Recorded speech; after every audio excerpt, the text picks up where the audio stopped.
اگر کامل مومن بننا چاہتے ہیں تو اللہ کے نبی علیہ الصلوۃ والسلام نے فرمایا کہ کامل مومن آپ تب بنیں گے کہ جب جو چیز آپ اپنے لیے پسند کریں وہی چیز آپ اپنے مسلمان بھائی کے لیے بھی پسند کرنے والے بنیں۔ جو بھی چیز آپ اپنے لیے پسند کرتے ہیں کہ میرے ساتھ یوں معاملہ ہو، مجھے یہ فلاں بہتر چیز ملے، فرمایا کہ آپ اپنے مسلمان بھائی کے لیے بھی اگر یہی سوچتے ہیں تو آپ کا ایمان کامل ہے۔ اور اگر آپ اپنے مسلمان بھائی کو بری چیز دیتے ہیں، ایسی چیز دیتے ہیں کہ جو آپ اپنے لیے پسند نہیں کرتے، تو آپ پھر کامل مومن نہیں ہیں۔ آپ اپنے مسلمان بھائی پر کوئی چیز بیچ رہے ہیں اور اس چیز کے اندر کوئی عیب ہے، کوئی نقص ہے، آپ اس عیب کو چھپائے نہیں۔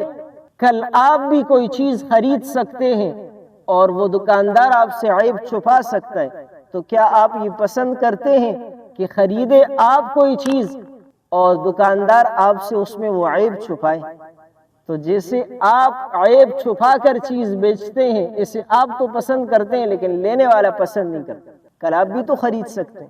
آپ اپنے لیے جو جگہ پسند کریں، جس جگہ میں بیٹھنا آپ کو پسند ہو، آپ اپنے مسلمان بھائی کے لیے بھی ایسی جگہ پسند کریں۔ جو لباس آپ کو پسند ہو، آپ اپنے مسلمان بھائی کے لیے ایسا لباس پسند کریں۔ آپ کسی کے ساتھ برا نہ کریں، کل کوئی اور آپ کے ساتھ اس جیسا کر سکتا ہے۔ آج اگر آپ کسی کے ساتھ برا کر رہے ہیں تو کل اپنے آپ کو اس جگہ پر رکھو کہ کل کوئی اور بھی میرے ساتھ یہی برائی کر سکتا ہے۔ جب آپ اپنے آپ کو اس مقام پر رکھیں گے تو آپ کسی کے ساتھ برائی نہیں کریں گے۔ ہم لوگوں کے لیے بدخواہیاں نہ کریں۔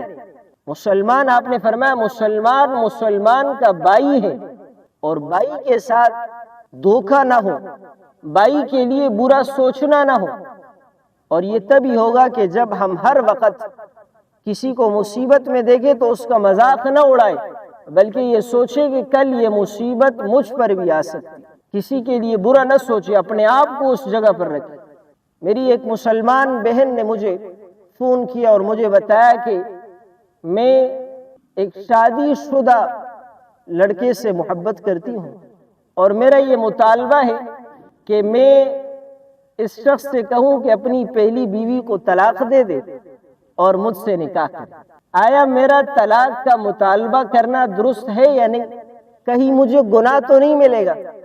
تو میں نے ان سے کہا کہ گناہ تو ضرور ہے، آپ ایک فیملی کا گھر اجاڑ رہے ہیں اور اس پر یہ بھی پوچھ رہے کہ گناہ تو نہیں ملے گا؟ تو میں نے ان سے کہا کہ دیکھیں، اگر آج اس لڑکے کو آپ پسند آئی ہیں اور آپ نے یہ مطالبہ رکھا ہے کہ پہلی بیوی کو طلاق دے دو، کل اس لڑکے کو کوئی اور بھی پسند آ سکتی ہے اور وہ کوئی اور مطالبہ کرے گی کہ اس کو طلاق دے دو۔ تو کیا آپ یہ پسند کرتے ہیں کہ کل اسی لڑکے کو کوئی اور خاتون پسند آئے اور وہ یہ مطالبہ رکھے کہ آپ کو طلاق؟ تو اس نے کہا کہ میں تو ہرگز یہ پسند نہیں کرتی۔